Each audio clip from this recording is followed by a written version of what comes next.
Today we're going to be learning about log home building. We'll be traveling to eastern Connecticut and visiting with Matt Durning of Woodstock Valley Enterprises.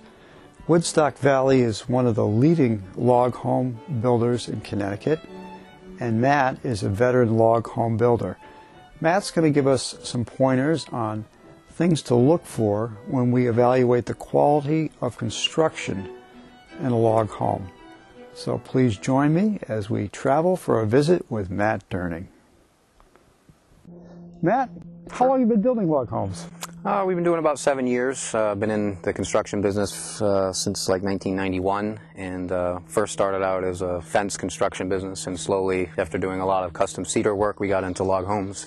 We're dealers for Katahdin Cedar Log Homes out of Maine, and this is one of the kits that we sold early on in our business. We did not build this one originally, but it had a fire last year, and we've been restoring it back to its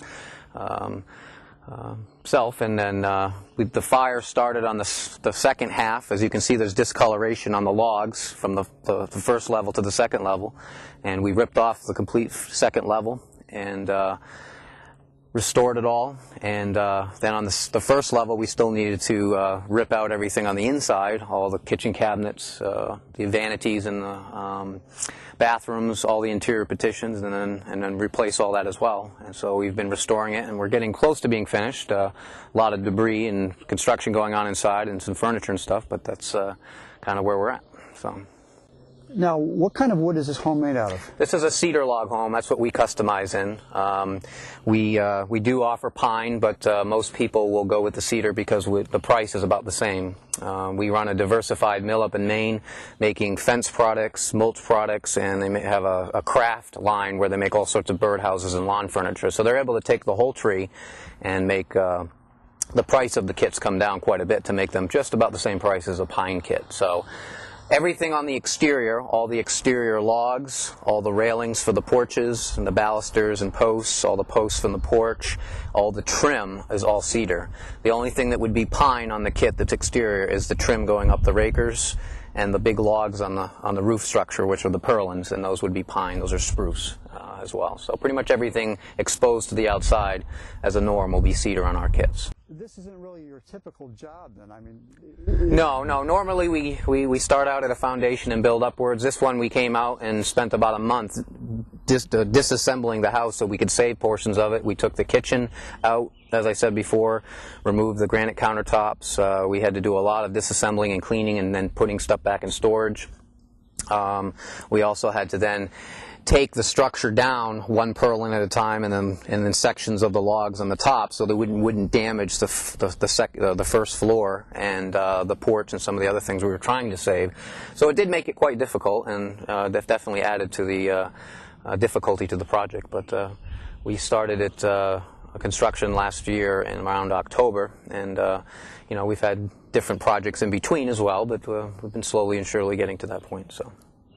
Now, you originally sold the house kit correct. To the owners, but you didn't build it. Another builder built it. The original house we did not build, correct. Now, why was it? How is it that someone else built it, and then when there was a fire that damaged it, that you were called in to rebuild it rather than the original builder? The owners there really liked our work, and they'd seen it in the past. At the time when they had sold this kit, as I said, we weren't really ready to take on a project of that size, and plus we had other projects we were working on. We were just a little too busy. So, but when it came to the time of the fire and then finding a builder to rebuild it, they were much more comfortable going with us than back to the original builder. So, because they'd seen our work, they knew us personally. We had good relations with them. So, good quality speaks loudly. Yes, it does. So Matt, you didn't build this particular home, but you've built a number of other log homes from scratch. Absolutely. And roughly how many square feet is this home? This home is about 3,000 square feet if you don't take into consideration a lot of the dead space that log homes will have in the big great rooms with, you know, vaulted ceilings and things like that. It's probably an actual living space more in the 2,500 square foot range. It looks beautiful from the outside, the part you've redone. Well, let me ask one other question. This discoloration here, it's a little unsightly. Is there anything that you can do to restore a log home that is aged over the years, or has been some damaged by mildew or that kind of thing? Absolutely. There's a couple different procedures you can go through. You can use corn blasting, which is there's a big unit that comes out and they blast the house with corn husks. They have some other different things as well. This house is only about 6 years old, so the finish on it has still been pretty good to protect it.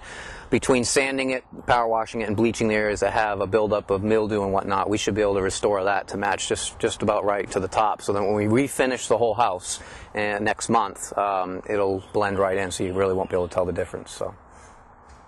Well, great. How about giving us a tour of the inside? Sure, absolutely. Okay, let's have a look. All right.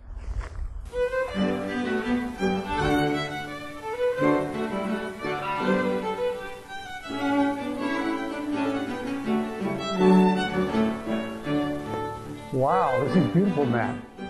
How much of this work did you do?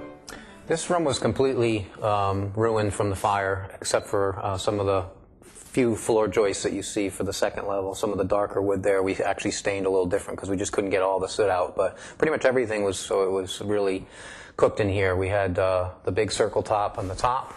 Actually blew out from the intensity of the heat. And all the windows, as you can see down here, are new, along with all the wood. All of the large purlins going across this way. The whole roof structure was disassembled and rebuilt as well. And then we refinished the inside with new paneling, tongue and groove, and pine. So looks beautiful. So, thank you.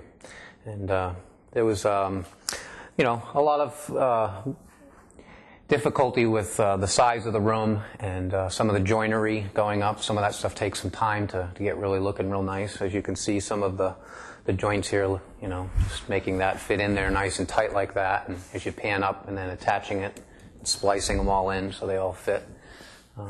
The mortises on these take a little time because you're trying to get a look that looks, really tight when you're all done. Obviously, wood will shrink some, and some of these had a moisture content a little higher than maybe I'd like to work with before I put them in, and they shrink a little bit. But so the tighter they are in the beginning, the less likelihood you have when they shrink up. So, so could you point out some of these mortises here? Yep.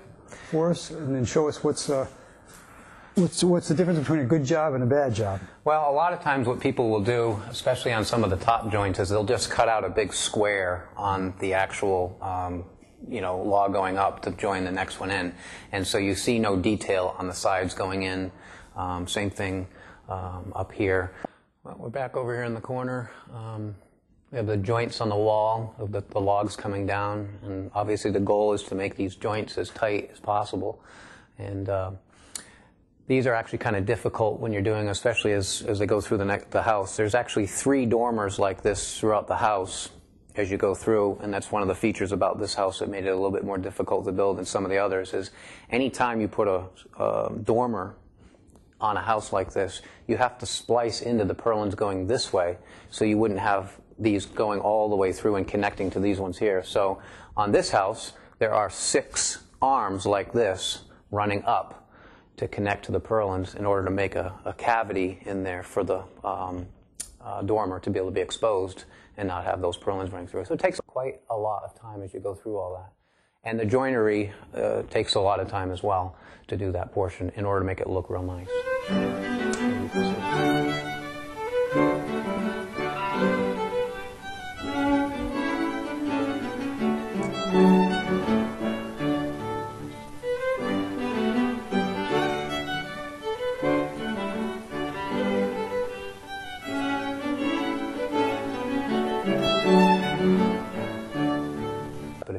We went around the corner, I could show you a post where there was a round post perfectly mortised into another round post going the other direction. So, and that's kind of the details that we try to spend a lot of time on. So when it's all said and done, it looks, pretty flawless between one transition to the next. So. Well, why don't we do that? Why don't we go have a look at that post? Sure.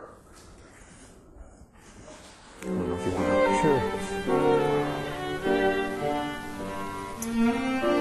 So this is the post you want to show us? And yep. Do you want to show us the difference between a good job and someone who's less experienced? Yeah, what typically you'll find in some of the houses where they're going real fast and not spending a lot of time on detail is they're just cutting a big square in front here. What I have right now, I have this blocked off because we have the owners of the house living on part of the house. But what I want to show you is the joinery. You have a round post, and this right here is a tie beam that extends from one end of the house to the other end of the house, and it locks the log walls together. And what you have is, those who don't take a lot of time for detail will typically, instead of mortising this round post into that round post perfectly around, they'll notch a square in there and just slip it right in, and so you see a very irregular shape because you have it's like putting a round hole into a square peg. It just looks funny. Doesn't really match up very well. And so this is the kind of detail that we spend a lot of time on these finished details, on the house, on the log portions, to get them to look really nice. If you're to stand all the way up, you can see this post here, same issue. It's about a 16-foot pole going all the way up to the top. So, but when you look at the top, it's still mortised into the next log pretty nicely all the way around. So the goal is to try to get it so that all of your finished support posts, floor joists, and all those different things look really nice, because you're not covering up with sheetrock. This is all exposed when you walk in. Right. There's, you're looking at your rough framing, which would be in a normal house, is now exposed. This would be like a post in a regular house. It would be covered up with sheetrock or something like that. So this is an actual structural member. Absolutely, yes. I can see what you mean. It's one thing to fit a flat square 2x4 to a flat square 2x4, but when you have a surface that's curved and round in one direction and curved and round in the other direction, that takes a real craftsman to get that to look nice. Yep. You've done a beautiful job. Thank you. Great. This is a striking room. Boy, that archway, where does that go to? That's for the lookout for the kitchen, for like a food staging area.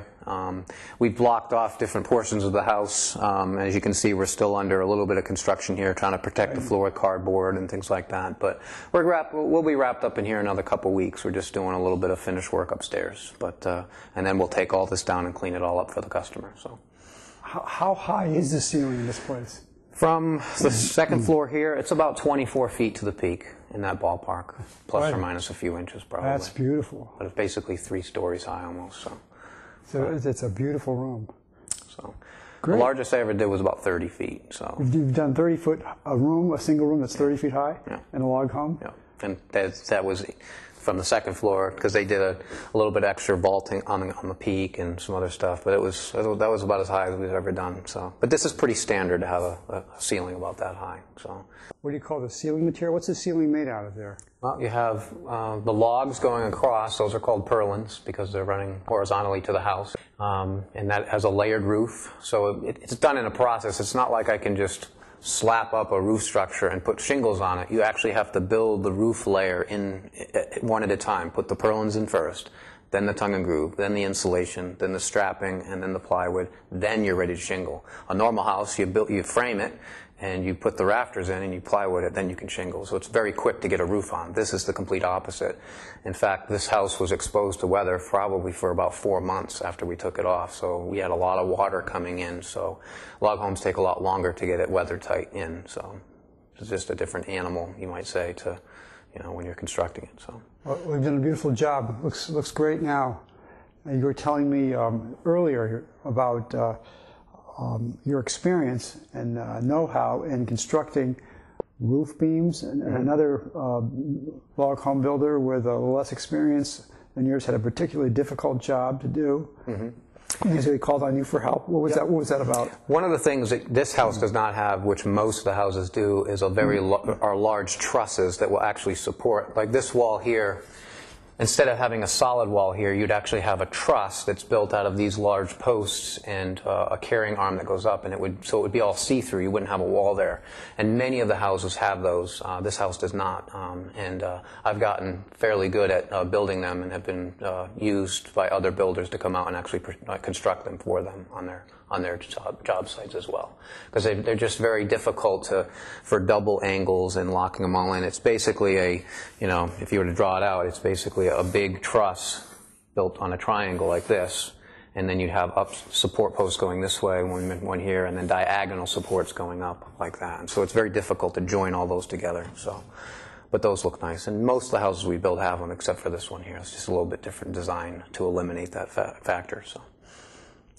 So when a log home builder has a particularly difficult job, he might call on you. Yes, possibly. I guess that makes you sort of a builder's builder, eh? Yep. So. That's good. Well, Matt, this is beautiful work. Now, is this the only level to this home, or is there? Well, there's a basement, obviously, as well, and it steps up into the kitchen is through this entry here, and there's a master bedroom, master bath, utility room, kitchen area, and all that. So left. So, and the first floor, and then second floor is just bedrooms. They've turned it into an office and a large entertainment room. So. Well, could we go upstairs Sure, and see a little absolutely. bit? What's upstairs? There's a entertainment room, which would be a massively large bedroom, and then they use one of the rooms for an office, which could be another bedroom as well, and then there's a bathroom as well up there. So. Great. Well, I'll follow you up. All right. See what it looks like.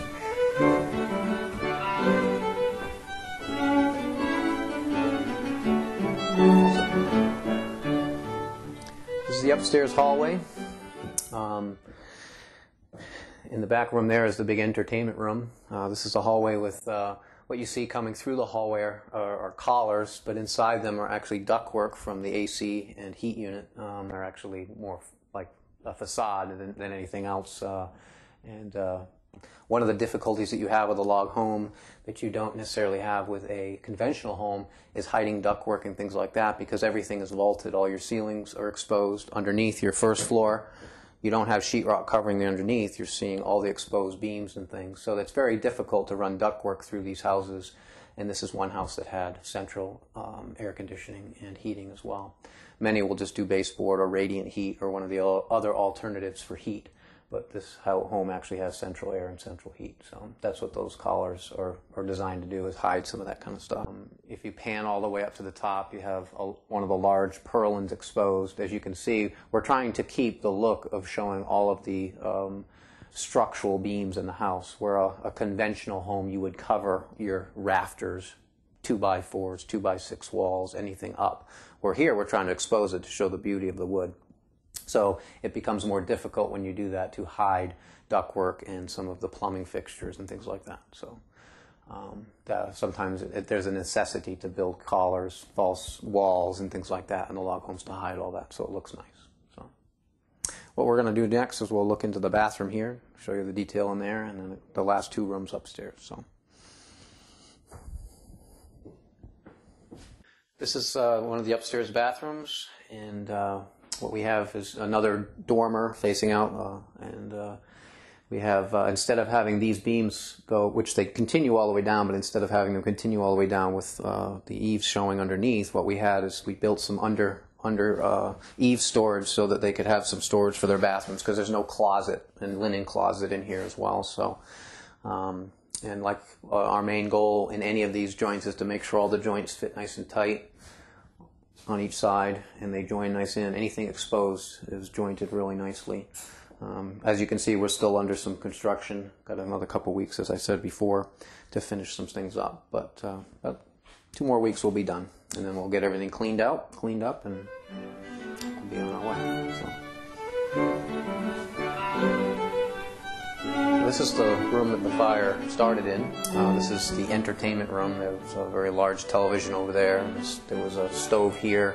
They're not exactly sure what happened with the fire, but this room was really charred. The purlins that were in this room had charred marks all the way in about 1.5 inches. So, and the ceilings pretty much were missing all the wood, and had already charred into all the foam insulation. So this was a really cooking room by the time the fire department got here. But this room has a little bit different feature. Most homes will typically have a knee wall on the eaves coming down with storage areas underneath, but they really like the lodge look, so they kind of just wanted to keep everything exposed. Once again, spending more time on the joints that are exposed. If it had a knee wall, I would have just made those regular joints and would have gone a lot faster, but they like that look of everything being open and nothing blocking the view of the look going down. So no storage area really in this house at all. They chose a much darker stain than I would like in a log home, because the natural light coming in kind of gets muffled by all the dark stain. So again, this is some of that work where you need to go to a real close tolerance, and it's a curved surface, meaning a curved surface again. And yep. How long did does it take someone to develop a skill like that? You know? Well, I mean, I've tried a lot of different ways of doing it.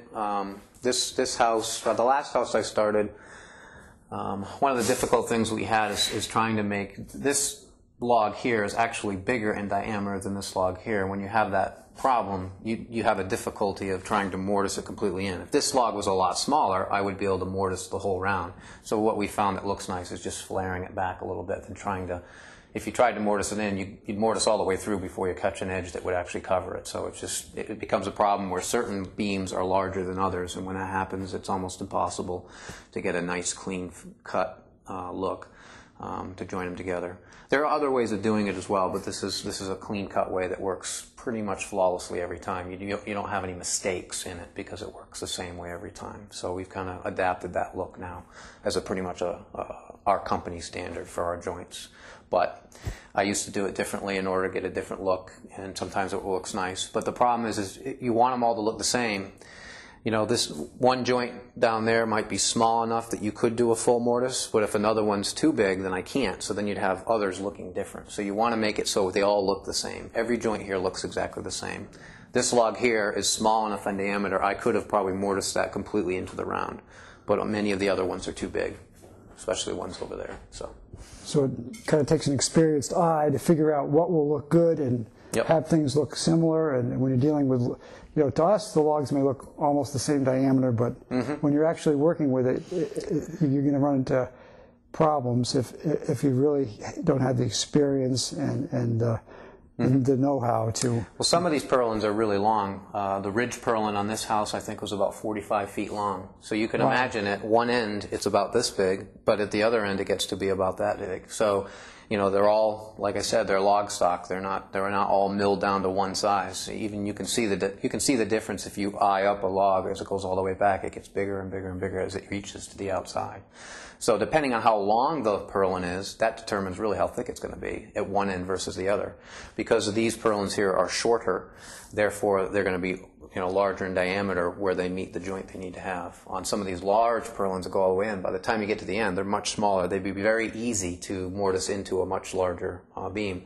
But because we want uniformity and we want everyone to look the same, flaring the back end of it like that keeps the uniformity, but then gives that look. Because we're still mortising in it on a round. We're still rounding it, you know, as they're mortising in. There's no square cut on the purlins.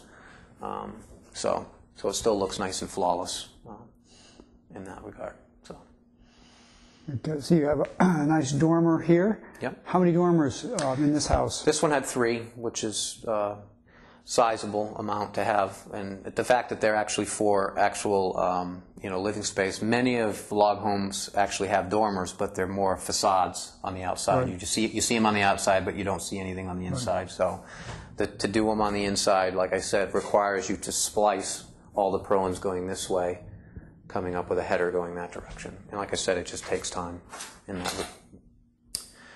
My guess is on this house, I probably spent 2 weeks just doing the purlins that reach to this one big purlin going across here in between 2 weeks worth of labor to do that. As you can see, you know, in order to make it look nice, it takes time. So. I can tell you take pride in your work. Oh yeah, oh yeah. Do you have any dissatisfied customers, Matt? No, absolutely not. We are able to show all the houses that we've built, and most of the customers there will give a referral if asked to. So we've been very fortunate to have great customers. So, and they're very pleased for the most part with everything they've had done on their houses. So that's a great testimony. So, anything else in this room we might want to take a look at while we're here? No, it's pretty much just a vaulted ceiling, like most of the ceilings. Very rarely will you have a log home that gets cut off at this, you know, an 8-foot height. You know, pretty much all of them get vaulted, so you can see all the beams and all that. I've only built one log home that actually had a rafter roof, where you didn't actually have purlins; you just had rafters going up, and then what you would have is the tongue and groove going the opposite direction on the ceiling. And you can dress that up and make it more look like a log home by adding collars and some false, you know, facade beams on there to make it look like it's more log, you know, structured. But most people go with the purlin roof structure just because it looks so nice, and it doesn't cost that much more. It's pretty minimal, cost, and in the building aspect of it, it's not that much more, either. So it's about the same. So. Now, are all these logs up here? Are those all? Is they all cedar? Are they? No, all your log structure for your roof is out of spruce. Cedar does not grow that large, and it takes a lot longer for cedar to grow. A tree about that wide, that thick in diameter for a cedar tree might take 50 years to grow, where a spruce or a pine log is going to take, maybe 10, 15 years, to grow to, that. The growth rings are just so small in cedar. And the structural, horizontal structural capability of cedar is not near as much as it is with spruce. So you want to, use a spruce or something like that to give you the structural integrity that you need to be able to take the snow loads and other things like that. So.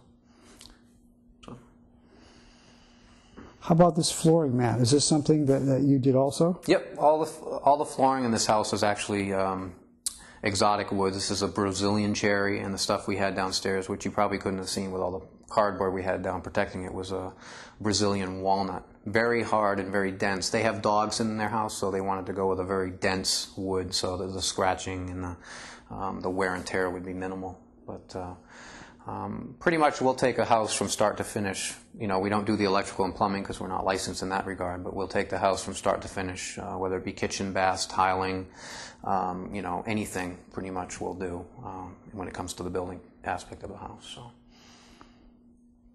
we don't usually sub any of that out. So. Yeah, I know dealing with subcontractors and contractors can be difficult. A lot of people have had problematic experiences. Now, will you build a home? Will you take care of the whole package? In other words, I've met some of the people that are your customers, and they seem to really trust you, and just more like a friend than anything else. They might want to rather deal with you than all these different subcontractors. Is that something that you'll do, Matt? Will you take care of the electricians, the plumbers, and make sure that everything's right?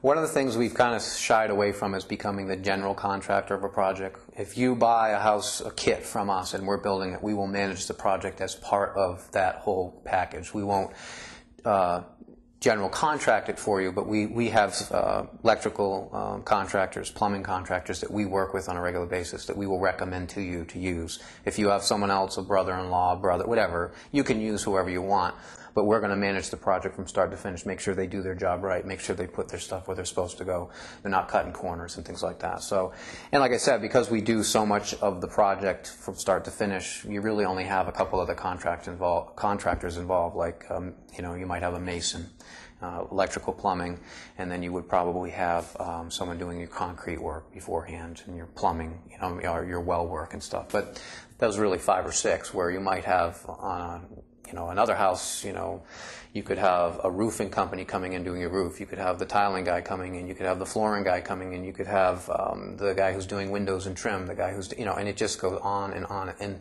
just adds more variables to problems, and then dealing with how do you get them back to fix their work or whatever. So we do manage it, but we don't general contract it out. So for the most part, we were leaning towards getting our general contractor's license.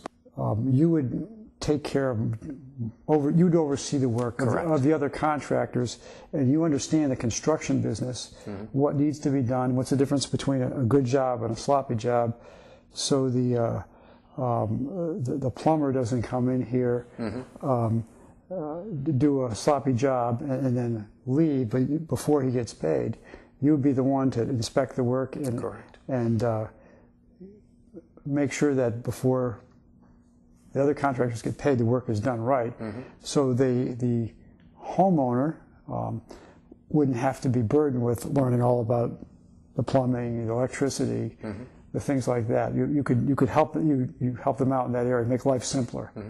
It helps when they go with the contractors we're familiar working with, because we know their reputation, their quality of work. When most of the houses that we built that we've had problems with is when the homeowner got somebody just out of the phone book, or a friend or whatever that we've never worked with. They've never worked on a log home, because it's a different animal to run plumbing and electrical stuff. I mean, an electrician needs to have the right kind of tools to drill through multiple beams and be able to feed his wires through and things like that, where if he's just building conventional homes as a standard, he's going to have much inferior tools to be able to do the job, and you really need to have the bigger tools, bigger motors and things like that on the tools to be able to drill through this kind of stuff and run them correctly.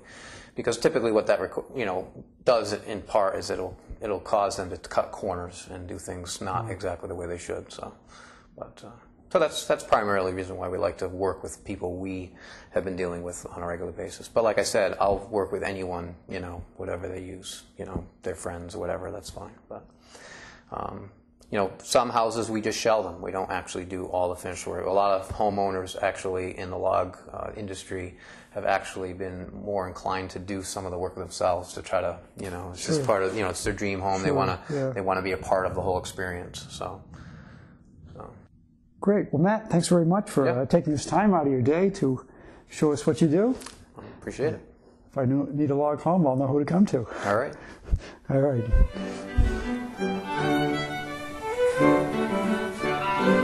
Okay. Listen.